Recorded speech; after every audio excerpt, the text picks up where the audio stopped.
How's everybody doing? It's been a while. At least it feels like it's been a while. I mean, you guys know the drill. When you do these podcasts, sometimes you're doing them, 2, 3 at a time, and they drip out slowly over the course of the month.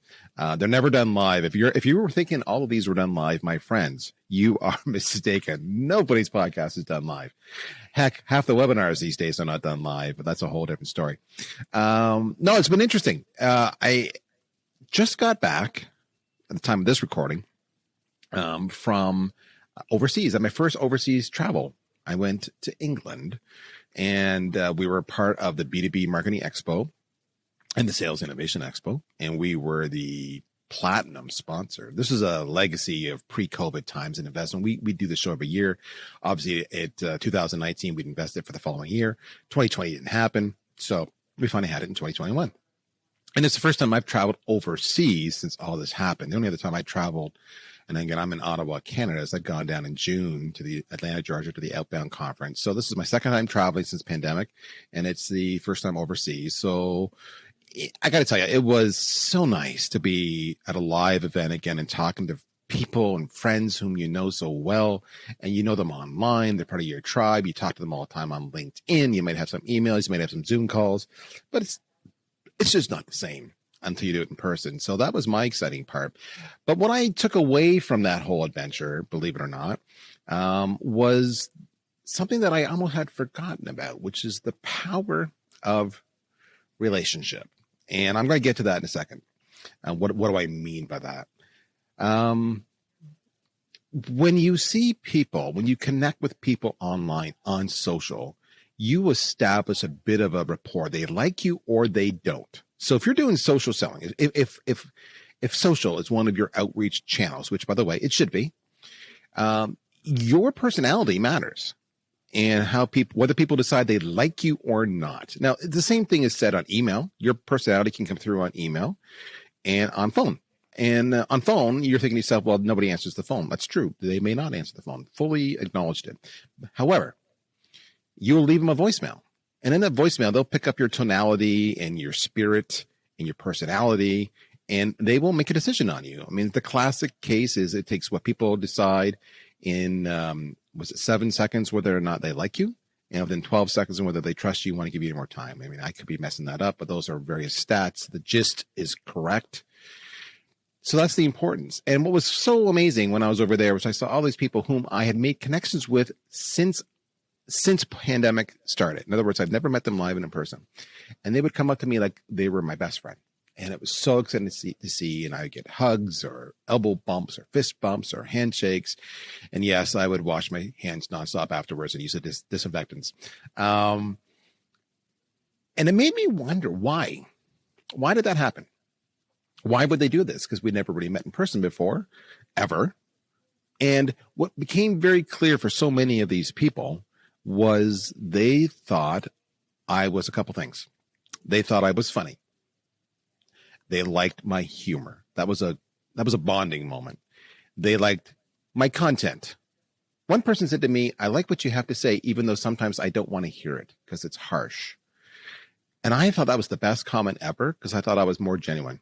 And then the last thing was like my speaking sessions. This is going to sound boastful. It's not meant to sound boastful. It's meant to convey a point. My speaking sessions were full, standing room only. The organizers were oohing, awing over our sessions.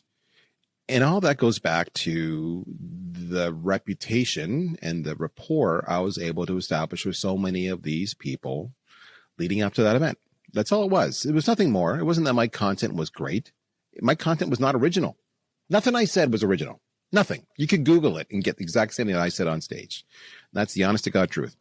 So what about me and what I did allowed me that success, allowed me that ability to establish rapport and friendships. And consequently, you should understand that several of those conversations became active deals in our pipeline as a result, not because of the trade show booth, not because of what I said on stage, because they're actually finally able to talk to me and kind of maybe validate who they thought I was. So that goes back to how you connect with people. That's it. That's my story. That's today's session. And I thought to myself, who do I know who really understands this? Who understands humor? Who understands intentionally constructing conversation or storytelling or humor to physically establish a rapport with a prospect so that you can start building a relationship and start building trust. And of course, I thought to myself, we need a half sales guy, half stand-up comic, all parental disappointment. If you don't know who I'm talking about, let me help you out. It's Jon Selig. Jon, my friend, welcome to the show. Darryl, thank you for having me. Not only do I qualify because I know a lot about all that stuff you talked about, I was also available on short notice. And therefore, here we are, and I'm grateful for that.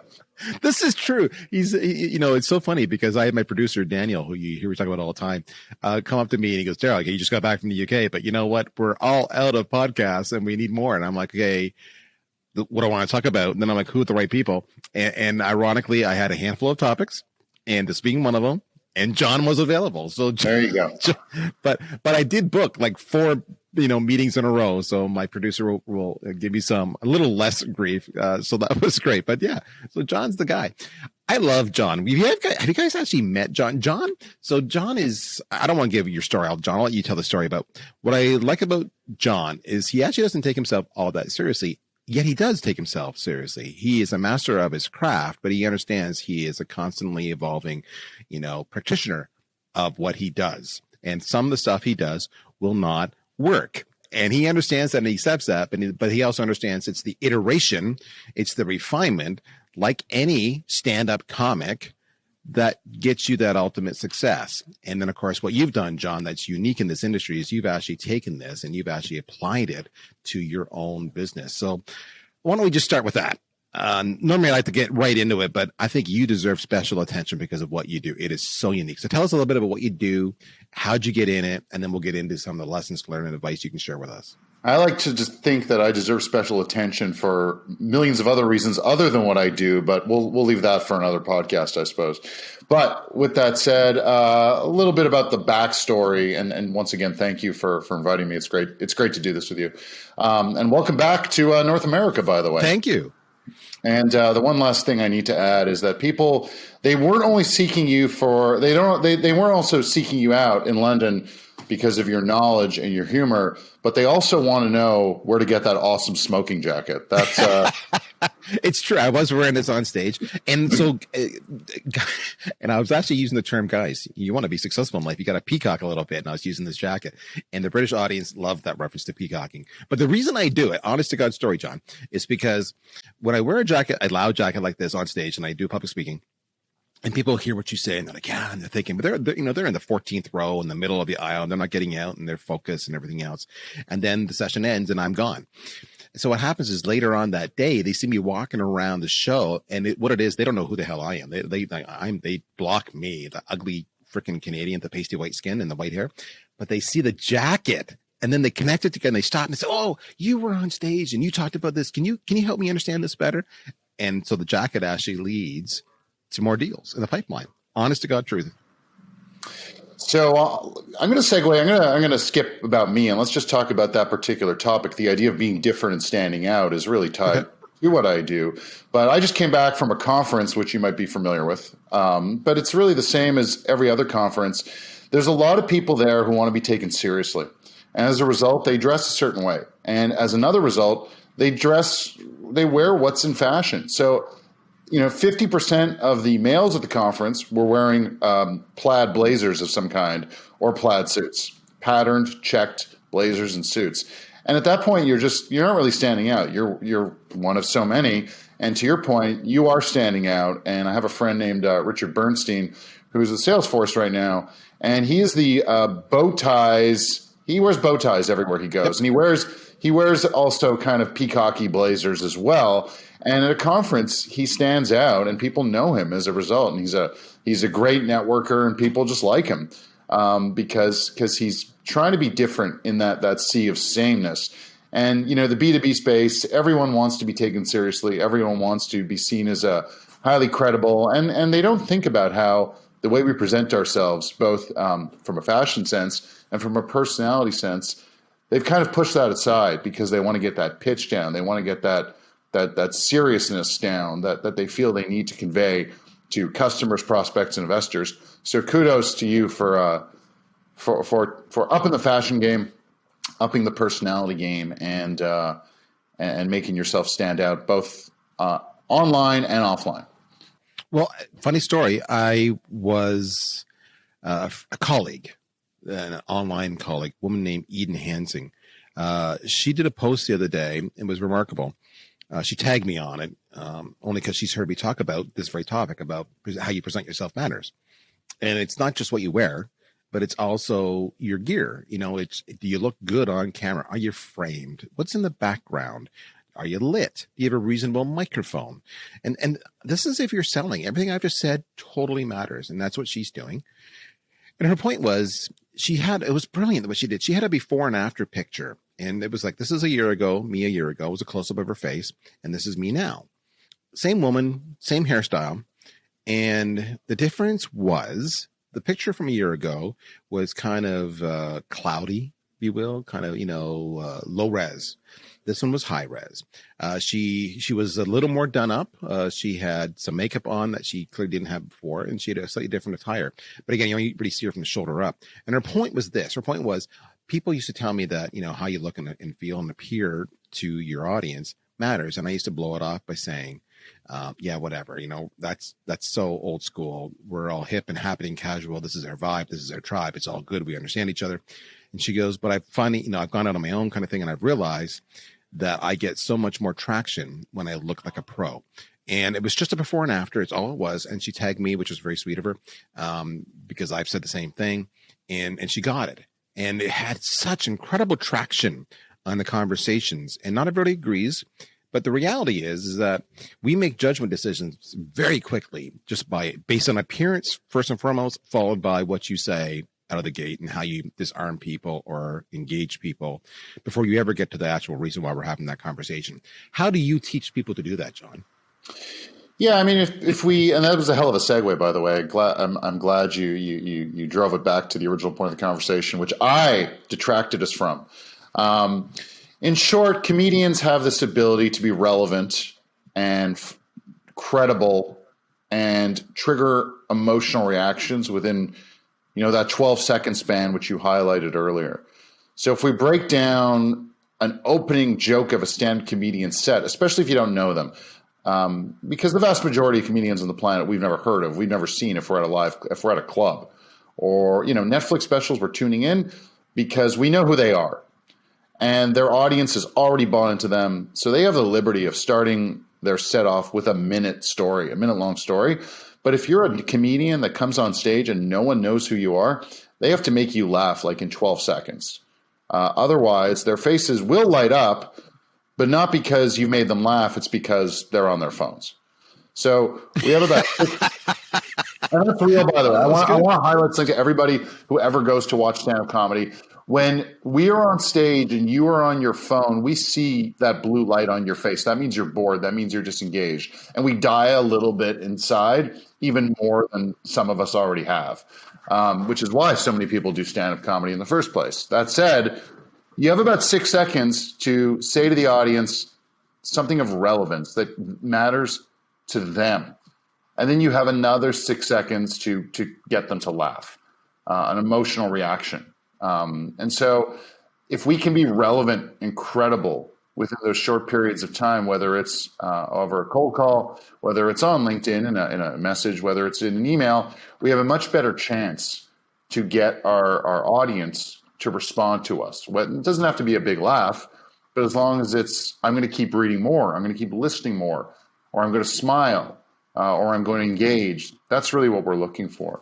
So, yeah. It's funny as you say that, because I hadn't thought about it that way until you said it. And then I'm thinking back to all the stand-up comics I've watched, and I'm not stealing anybody's line because, of course, I can't remember one on the fly. But if I had to paraphrase something I see on a regular basis, it would go something like this: "Hey there, folks. My name's Darryl. I'm recently got married. That's right. She's got 2 kids, and so right away, stop there. What do? They just establish who they are and why you can relate to them. I've been married. I've got 2 kids, or I got married into a family that was pre-existing. So that's like 6 seconds to who are you, to your point. And then it's usually followed by a great one-liner. And, I've gone from being a flashing, hippie, happening bachelor to being told what underwear to match with what socks, thanks to my wife, or whatever. That was a bad joke. You get the idea, but it's a punchline that they use. So it's exactly the formula you just described, kind of 6 and 6. Establish who you are, establish a point of reference to connect, and then make them laugh.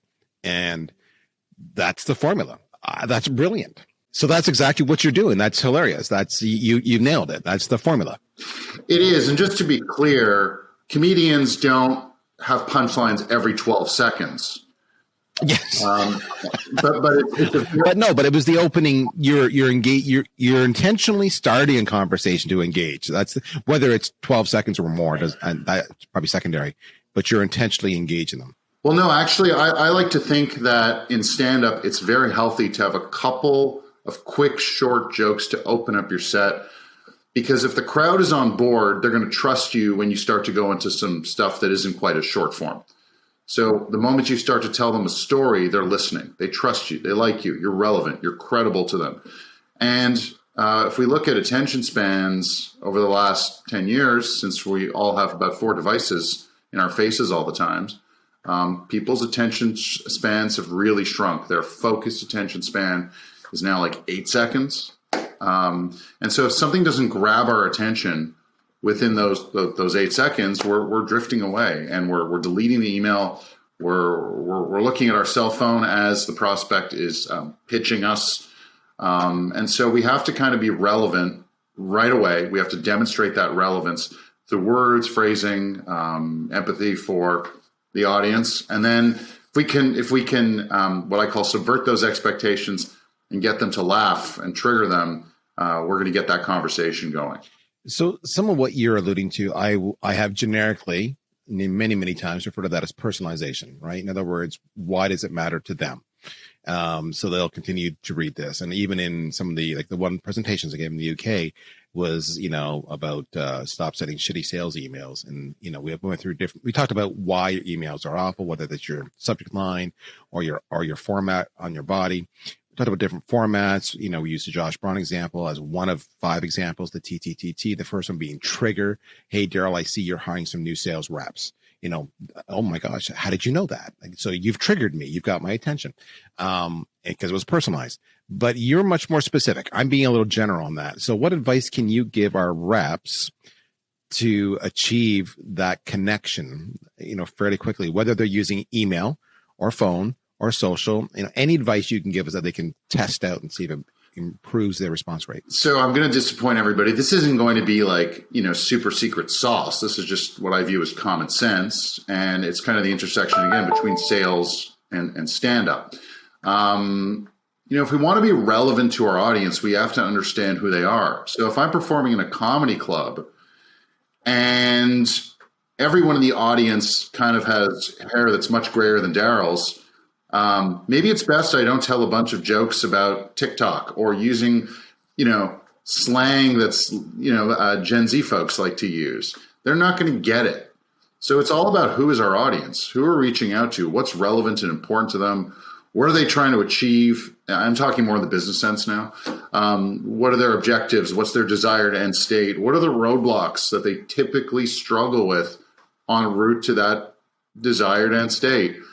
Who are their key stakeholders? Who's affected by those roadblocks? What emotions are set off by those roadblocks? And then which of those roadblocks can we remove for them? And let's talk about, if they don't remove those roadblocks, that one roadblock that we can remove, what are the possible scenarios? Like, what are the impacts of not solving that problem? Because this is all that relevance specific to their role and them wanting to get to a desired end state. And if we can be more show that we really have a good handle on their world and be subject matter experts and demonstrate that I can help you get there just a little bit faster based on the fact that what I do can help you remove this one little roadblock, they're going to be more open to chatting with us. And of course, it has to be done in a way that obviously gets their attention pretty quickly. All right, so let's break that down a little bit. If you today are using a sales engagement platform where all the email or social touches are automated, you just set it and forget it, built on a template, and you're wondering, why am I not getting great conversion rate? it's because that approach is wrong, because it literally does not do what Jon just told you to do. All right. So you need to make sure all your outreaches are personalized. That's number one. It was interesting. I shared the stat on stage in England. We did a survey about a year and a half ago of 2,000 B2B buyers, all right? And we said, what do you value most? Product knowledge was number 2. Competency in the, knowing my life, my industry, number 1. So you don't need to have all the answers around your product, but you need to know me. And that's exactly what Jon was just saying. So you have to actually invest time to do that. You need a time block. You need to actually research the industry. You don't need to be an expert, but you need to be able to at least talk about their issues. The third thing, what we see is when we talk about that, knowing their issues, most reps default to the big picture stuff. Well, you got a big sales number to hit, don't you, Mr. Head of Sales or Mrs. Head of Sales or whatever. That's not what keeps them awake at night. They know that. They knew that when they took the job. That is totally not what keeps them awake at night. What keeps them awake at night, and Jon was talking about this, the stuff that's personal, is happening to them right now, is I use the term recency. So the example I was giving to some people over in the UK, they were talking about some qualifying questions up front, was I said, what in the last 72 hours, what have your reps done, 1, 2, or 3 things that have bugged the living crap out of you? And they'll go, oh my gosh, they can't update Salesforce.com. They can't stick to the system and their discovery sucks. Okay, that's their pain. Not the big picture items. The recency is emotional. That's what you talk about right there. So, Jon, love that. And can I add one thing to that, actually? So yeah, you can. It's the most, when I work with sales teams, in short, I'm getting them to write jokes that roast their prospects' pain. And I'll say to them, okay, guys, I want you to tell me, I like to facilitate their pre-work where I ask them these kind of questions. What problems do you solve? Who's affected by them? How does it prevent them from getting to their desired end state? And the most common answer to what's going to happen if they don't solve the problem is, oh, they're going to waste time and money, or they won't be able to generate more revenue. Like, I mean, yeah, that is true. I don't want to call you a liar, but can we get to those root causes of what's causing them to waste time and money? Yeah. Like not just more specific. Can we get really, really granular? Because the more granular and subject matter expertise you can show your buyer that you are, the more seriously they're going to take you, whether or not the email is even memorable. The other thing I kind of want to highlight is the term personalization. I think everyone has a different idea of what it means. I think you use it in a way that means something more to me, but some people feel that I have to go pawing through everyone's LinkedIn profile like a nosy raccoon through someone's garbage to figure out, like, oh, you went to college here. And I think that's even dead. But just, oh, I saw you were recently on this podcast and I listened to it and it was great. You know, there was this whole idea of stroking people's egos, which, don't get me wrong, people have egos and they love to be stroked. But I don't know, if I'm a busy executive, just cut to the chase on how you can, like, why I should take the time to keep reading this email. Flattery, I'm curious to know if flattery works that well. I don't use it, and maybe some people do. But in short, there's this whole idea of saying we got to make things hyper-personal and show this person we know them, not know their role, but know them as a person. I'm wondering if I always question if that's a good use of time. What do you think, Darryl? Flattery does work for some people. I even talked about that on stage. It could be in a subject line of an email, like congratulations on your recent funding, or congratulations on your promotion, or congratulations on, hiring more reps or what have you. But I wouldn't use it for flattery per se to stroke their ego. I would use it just to trigger them. Like, they're aware. They know they've done some studying on me. I'm gonna give this person a few more seconds of my time to see what they're all about, what they're asking. That's about it. Let me ask you, Jon. We're out of time. But if I'm listening to this and I like everything you're saying, and by the way, folks, you should, because the stats show this is literally what your people want you to do. And the stats show from a behavior point of view, what Jon's doing is literally what's going to help you get more conversations and build your pipeline up. And this is a skill, which is why you have to practice it, which is why comics tour the country and they practice their material until they get it great. And then they go national and they appear on the Tonight Show, which, by the way, don't read into this. Jon has never appeared on the Tonight Show. Where should they go to connect with you, my friend? They should go to 2 places. LinkedIn is really a great spot. JonSelig. There is an H in Jon, but it's both silent and invisible. If you didn't get that joke, that means it's JON. There is no H. Or jonselig.com. And if you go to that site, you'll learn really how salespeople need to use the processes, skills, and methods of stand-up comedians to better connect with their audience. Really, if we look at stand-ups and salespeople, they need to use the same approach to better connect, and that's really what I help show sales reps to do through the process of writing humor specifically for their prospects. And I want to end on that in the sense of, he made a really powerful point there, processes. Comics, for the most part, are not just funny all the time naturally.